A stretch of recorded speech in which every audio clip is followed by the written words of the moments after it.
നമ്മുടെ വീടിൻ്റെ വോളൊന്നും കൂടി ഭംഗിയാക്കി എടുക്കാൻ വേണ്ടിയിട്ട് നമുക്ക് ഒരു വോൾ ഡെക്കർ ഉണ്ടാക്കിയെടുത്താലോ. ഇതാ ചൂലിൻ്റെ ഈർക്കിൽ ഓരോന്നോരോന്നായിട്ട് ഞാൻ എടുത്ത് മാറ്റി വെക്കുന്നത്. എത്ര എണ്ണം എടുത്താലും അമ്മയുടെ നിന്ന് വഴക്കൊന്നും കേൾക്കില്ല കേട്ടോ. കുട്ടിക്കാലത്തായിരുന്നാലും അമ്മയുടെ ഈ കാര്യങ്ങൾക്കൊന്നും വഴക്ക് കിട്ടുന്നില്ല. നമുക്ക് എന്തെങ്കിലുമൊക്കെ ഉണ്ടാക്കാനായിട്ട് ഇതുപോലെയുള്ള ഐറ്റംസ് ഒക്കെ ഉപയോഗിച്ചിട്ട് ചെയ്ത് തീർക്കാം. അമ്മ സപ്പോർട്ടായിരുന്നു കേട്ടോ, അതുപോലെ അച്ഛനും. അപ്പോൾ ബൈ ദ വേ നമ്മൾ പറഞ്ഞ കാര്യം വിട്ടുപോയി. അപ്പോൾ നമ്മളിതാ ഈ കഷ്ണങ്ങളാക്കി എടുത്തിട്ടുണ്ട്, ചെറിയ ചെറിയ പീസാക്കി മുറിച്ചെടുത്തിട്ടുണ്ട്.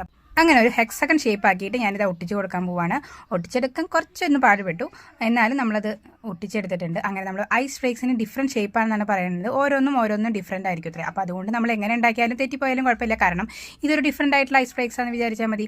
അപ്പോൾ നമ്മളിതാ ഇങ്ങനെ ഓരോ ഷേപ്പിലെടുത്ത് മുറിച്ചെടുത്തിട്ട് ഫുൾ കംപ്ലീറ്റ് ഈർക്കലുകൊണ്ട് നമ്മളിത് ആ ഷേപ്പ് ഒന്ന് ഫിനിഷ് ചെയ്തെടുത്തിട്ടുണ്ടോ. ഒരു സിമ്പിളായിട്ടുള്ള ഒരു ഐസ് ഫ്ലേക്കിൻ്റെ ഷേപ്പാട്ടോ ഞാൻ ഉണ്ടാക്കിയെടുത്തത്. അപ്പോൾ ഇതാ ഒട്ടിച്ച് കഴിഞ്ഞപ്പോൾ നല്ല കിടിലൻ ലുക്കായിട്ട് കിട്ടിയിട്ടുണ്ട്. ഇനി നമുക്ക് വൈറ്റ് കളർ അടിച്ച് കൊടുക്കണം. അപ്പോൾ ഈസി ആയിട്ട് നമ്മൾ വൈറ്റ് കളറൊക്കെ അടിച്ച് കൊടുത്തിട്ടുണ്ട്. അതുപോലെ തന്നെ എൻ്റെ വക ഒരു ഡെക്കറേഷനായിട്ട് കുറച്ച് ബീഡ്സും കൂടി അതിൻ്റെ ഓരോ പോർഷനിൽ വെച്ച് കൊടുത്തപ്പോൾ സംഭവം കിട്ടുമായിട്ടുണ്ട്. അപ്പോൾ നമ്മുടെ വോൾ ഡെക്കറേറ്റർ ഇഷ്ടപ്പെട്ട ലൈക്ക് ചെയ്യാനും ഷെയർ ചെയ്യാനും സപ്പോർട്ട് ചെയ്യാനും മറക്കല്ലേ.